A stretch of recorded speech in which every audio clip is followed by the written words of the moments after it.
Morning students, तरुण school PKD YouTube channel पर आपका स्वागत है। आज हम क्लोजेज में देखो व्हेन जो क्लोज है, व्हेन क्लोज में अपन ने इसके तीन जो यूजेस हम पढ़ लिए थे। अब लास्ट वाला जो है अपना डी नंबर का व्हेन क्लोज के अंदर टू मीन एवरी टाइम, प्रत्येक बार के अर्थ के रूप में, यानी व्हेन का वहां पर मतलब क्या होगा, every time, her bar. When का मतलब हर बार होगा, ठीक है। जैसे एग्जाम्पल देखिए आप, आई एंजॉय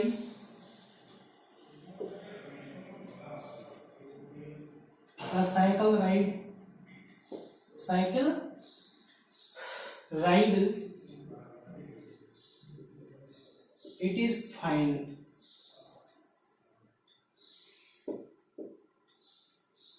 अब यहां पर देखो क्या कह रहा है, I enjoy a cycle ride, मैं साइकिल सवारी का आनंद उठाता हूं, मैं साइकिल सवारी का आनंद उठाता हूं। और जब भी मैं, एवरी टाइम, जब भी मैं साइकिल चलाने का आनंद उठाता हूं, इट इज फाइन। तो आपका जो व्हेन है वो यहां पर लगेगा दोनों वाक्यों के बीच में, ठीक है। तो इसका बनेगा I enjoy a cycle ride when it is fine, when it is fine। यहाँ देखो when का मतलब है हर बार, प्रत्येक बार, एवरी टाइम, एवरी टाइम, प्रत्येक बार मैं साइकिल चलाने का आनंद उठाता हूं, वे एवरी टाइम, प्रत्येक बार, इट इज फाइन, यानी साइकिल चलाना क्या होता है, फाइन होता है, अच्छा होता है। तो स्टूडेंट्स ये है अपने व्हेन क्लोज वाले यूजेस। इसके बाद नेक्स्ट जो अपन पढ़ेंगे, व्हेन के बाद नेक्स्ट आता है अपना एज का प्रयोग, एज का प्रयोग। एज का यूज कहां कहां किया जाता है वो अपन यहां पर देखेंगे। सेकंड नंबर पे है एज, एज का, एज क्लोज, इसे लिखो एज क्लोज का प्रयोग। देखिए आपको ये तो पता होना चाहिए कि अपन एडवर्ब ऑफ टाइम पढ़ रहे हैं, एडवर्ब क्लोज ऑफ टाइम पढ़ रहे हैं, एडवर्ब क्लोज ऑफ टाइम, यानी टाइम से रिलेटेड जो क्लोज है वो सब अपन पढ़ रहे हैं, ठीक है। अब इसमें एडवर्ब क्लोज ऑफ टाइम में अपन पढ़ेंगे, व्हेन के बाद पढ़ेंगे एज का प्रयोग। तो एज में देखो फर्स्ट नंबर पे देखिए आप, एज कहां यूज किया जाता है, जब पहला कार्य खत्म न हो और दूसरा कार्य शुरू हो जाए, ठीक है। जब पहला कार्य समाप्त न हो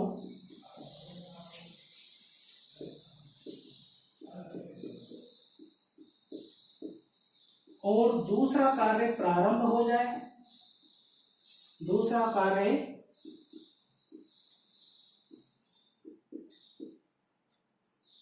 प्रारंभ हो जाए।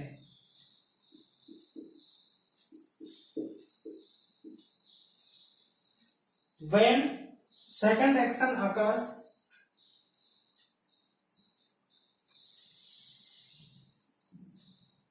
when the second action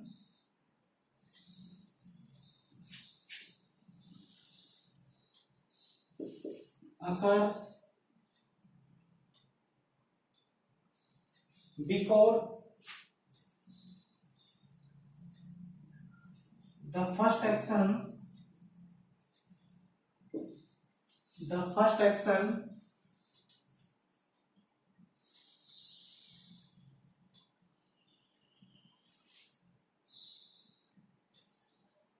is finished।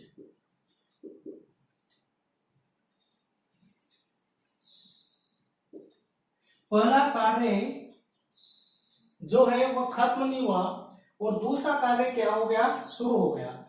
तो ये जो एज है ये कहां पर लगेगा, ये भी ध्यान देने की बात है कि पहले कार्य से पहले, देखो इसको समझना है आपको, याद रखने के लिए सबसे पहले आ जाएगा एज, एज के बाद आ जाएगा first action, first action, as, as के बाद आ जाएगा फर्स्ट एक्शन, इसके बाद आ जाएगी कोमा और सेकंड एक्शन, सेकंड एक्शन। देखिए पहला कार्य जो है वो समाप्त नहीं हुआ है और दूसरा कार्य स्टार्ट हो गया, तो जो कार्य समाप्त नहीं हुआ उससे पहले अपन को एज लगाना है। सेंटेंस को देखो और उसके बाद इसका डिटरमाइन करना। जैसे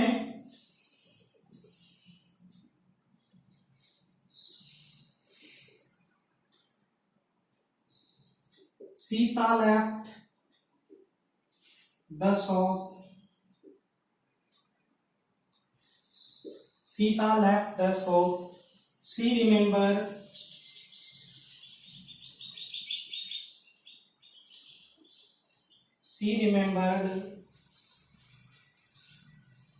her shopping. Her shopping. Sentence को अच्छी तरह देखो।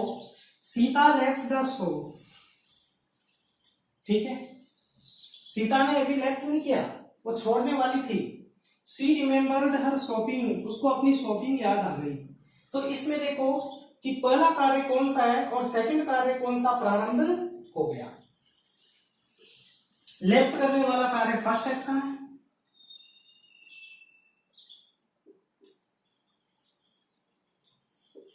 और किसी चीज की याद आने वाला कार्य जो है वो सेकंड एक्शन है।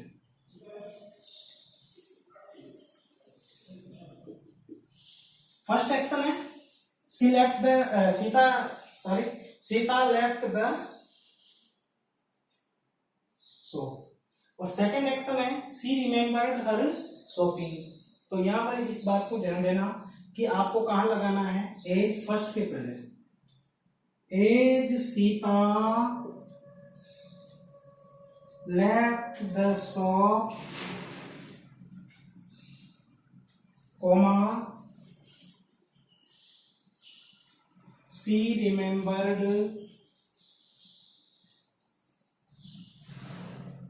her shopping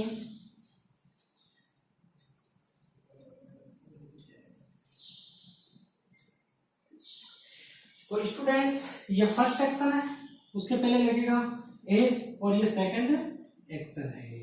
तो एज का प्रयोग इस तरीके से आता है कि फर्स्ट एक्शन के पहले एज लगाओ और फिर उसके बाद सेकंड एक्शन है। तो ये जो है एज का फर्स्ट प्रयोग है, ए नंबर का है, ठीक है।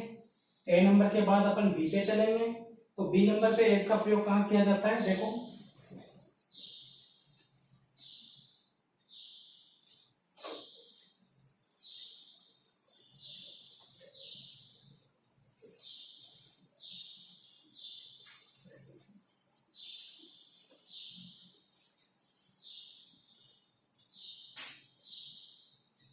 बी नंबर,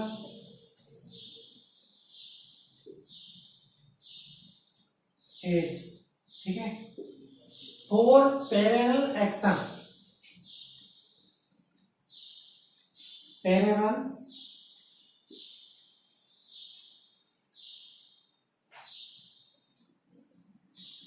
एक्शन,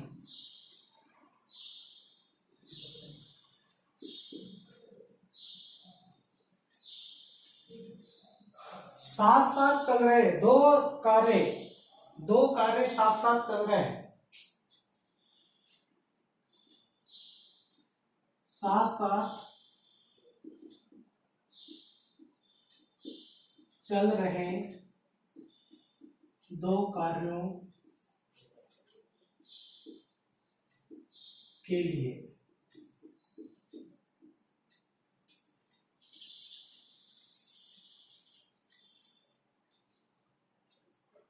दो कार्य हो रहे हैं, तो उनको एक्सप्रेस करने के लिए किसका प्रयोग किया जाता है, एज का। जैसे देखो इधर sentence,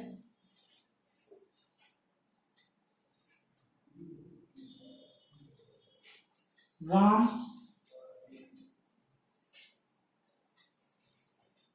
talk on the mobile,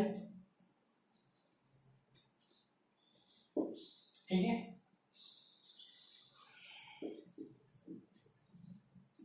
He drove the car,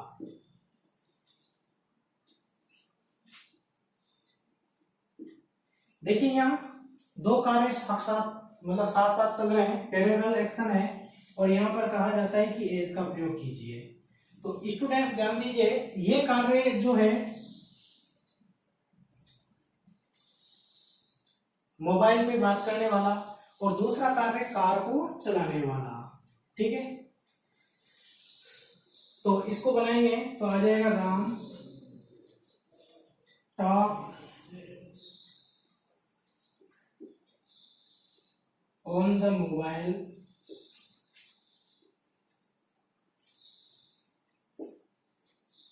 as he drove the car।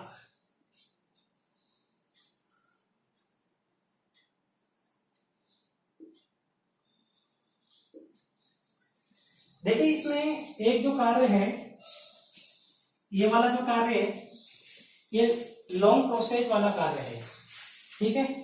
ये वाला क्षणिक कार्य है, ये लॉन्ग प्रोसेस वाला है, ये क्षणिक है। अब इसके बाद देखो सी नंबर पे आता है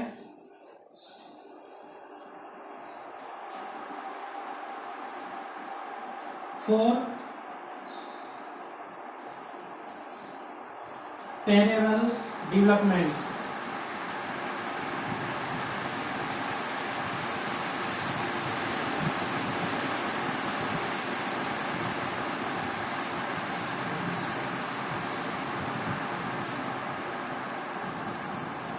एज इज यूज्ड। एज का उपयोग कहाँ किया जाता है, एज क्लोज को कहाँ लगाया जाता है, पैरेलल डेवलपमेंट को बताने के लिए। ऐसे दो कार्य जो साथ साथ चल रहे हैं लेकिन परिवर्तनशील हैं, ठीक है।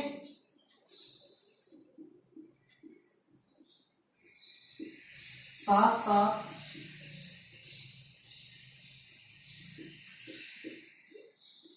चल रहे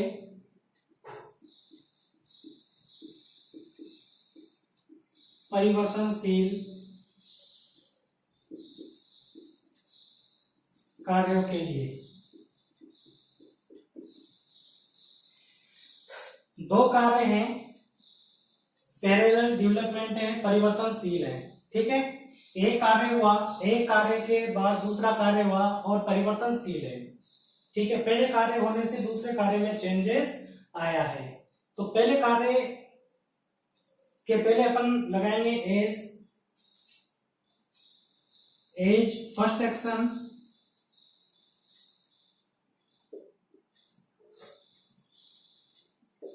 coma second action,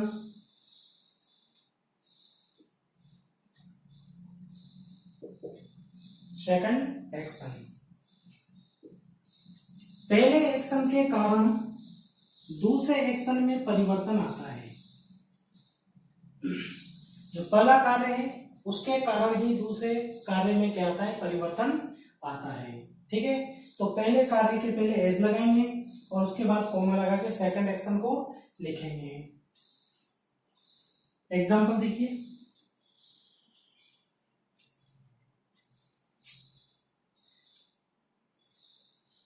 the sun set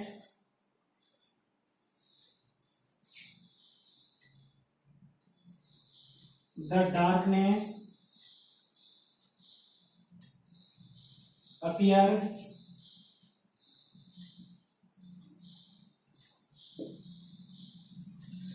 अब ये तो फर्स्ट एक्शन है, सूर्यास्त हुआ, ये फर्स्ट एक्शन है। अब फर्स्ट एक्शन के कारण क्या परिवर्तन हुआ, ये सेकंड एक्शन है कि अंधेरा हो गया। फर्स्ट एक्शन के कारण क्या हुआ, डेवलपमेंट क्या हुआ, पैरेलल डेवलपमेंट क्या हुआ कि अंधेरा हो गया। अब इस सेंटेंस को बनाएंगे तो क्या बनेगा, देखो इसका एज के बाद फर्स्ट एक्शन आ जाएगा the sun set, comma the darkness appeared.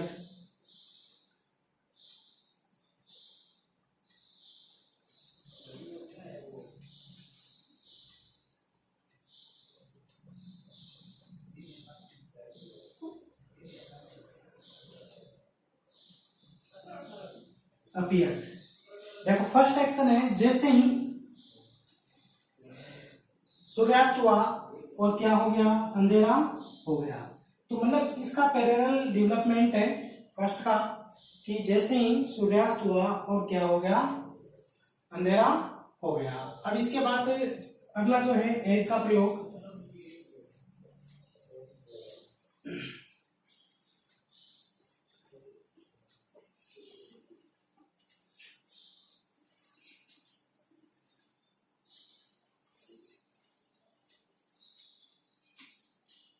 D number पे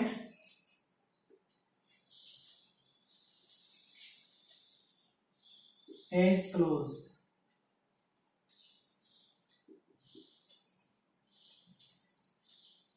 इसका प्रयोग है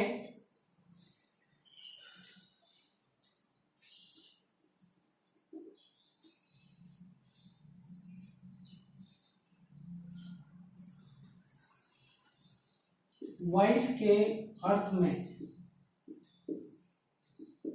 यानी उस समय।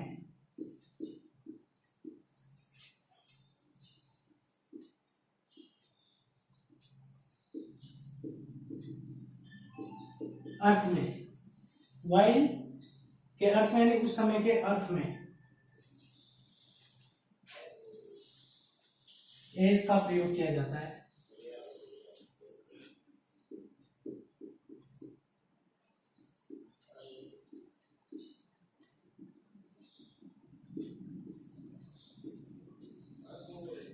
दैट टाइम, इसका मतलब होता है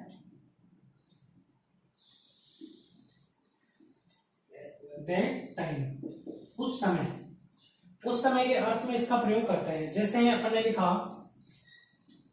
आई स्टडीड कंटिन्यूअसली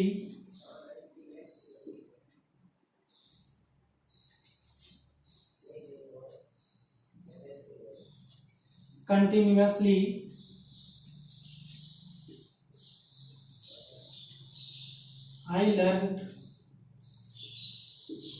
the topic।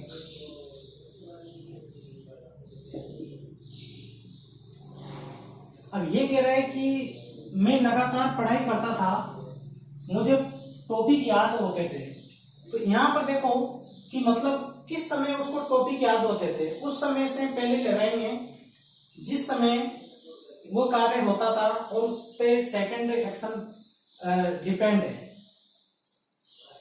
तो यहाँ पर एज का प्रयोग करना है। तो एज का प्रयोग कैसे होगा, देखो फर्स्ट एक्शन के पहले होगा as I studied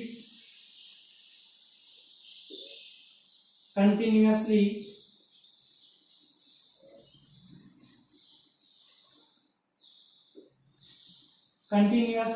comma I learn the topic.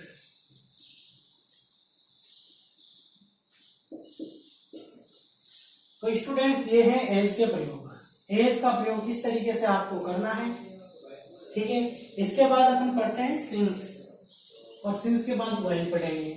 तो थर्ड नंबर का जो अपना क्लोज है, फर्स्ट नंबर पे व्हेन हो गया टाइम से रिलेटेड, सेकंड नंबर पे एज हो गया, और थर्ड नंबर पे जो है अपना सिंस का प्रयोग। Since,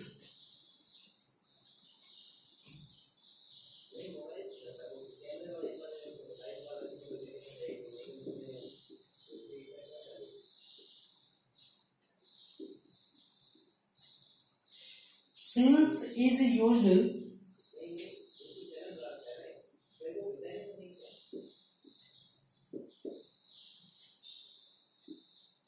after present perfect tense.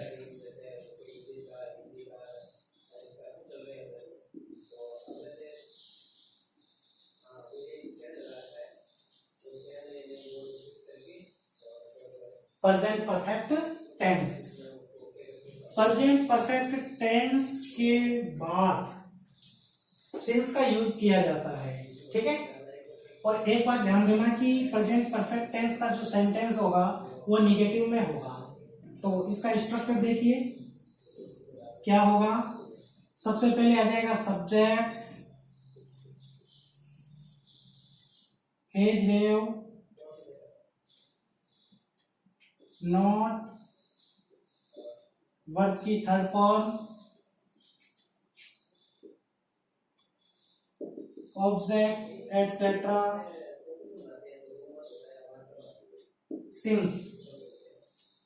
और सिंस के बाद आ जाएगा, देखो पास्ट इंडेफिनिट टेंस आ जाएगा, सब्जेक्ट वर्ब की सेकंड फॉर्म, ऑब्जेक्ट और एटसेट्रा।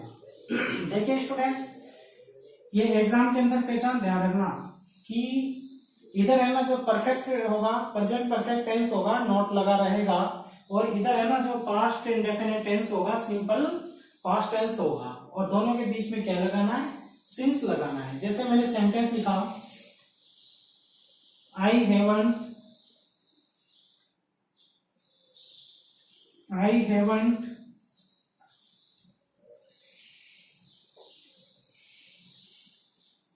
प्लेड क्रिकेट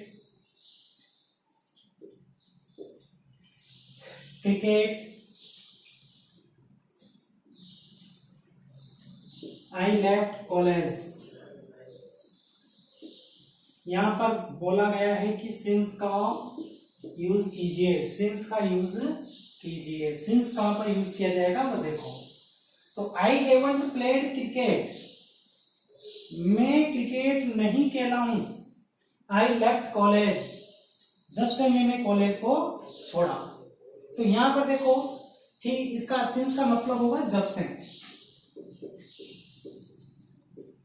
टाइम को व्यक्त कर रहा है, टू एक्सप्रेस टाइम। तो देखो कहां लगाना है, इसके बाद यहां पर लगेगा सिंस, दोनों के बीच में। तो पहचान देख लीजिए भाई, ये देखो has, have, not plus verb की थर्ड फॉर्म आ रही है इसमें, इधर इसके बाद देखो ये सेकंड फॉर्म आ रही है। तो इसको बनाएंगे तो क्या होगा, आई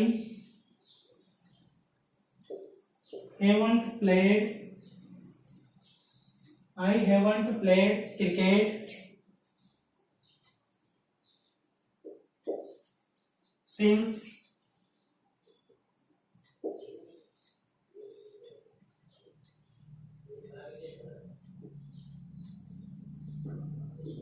I left college।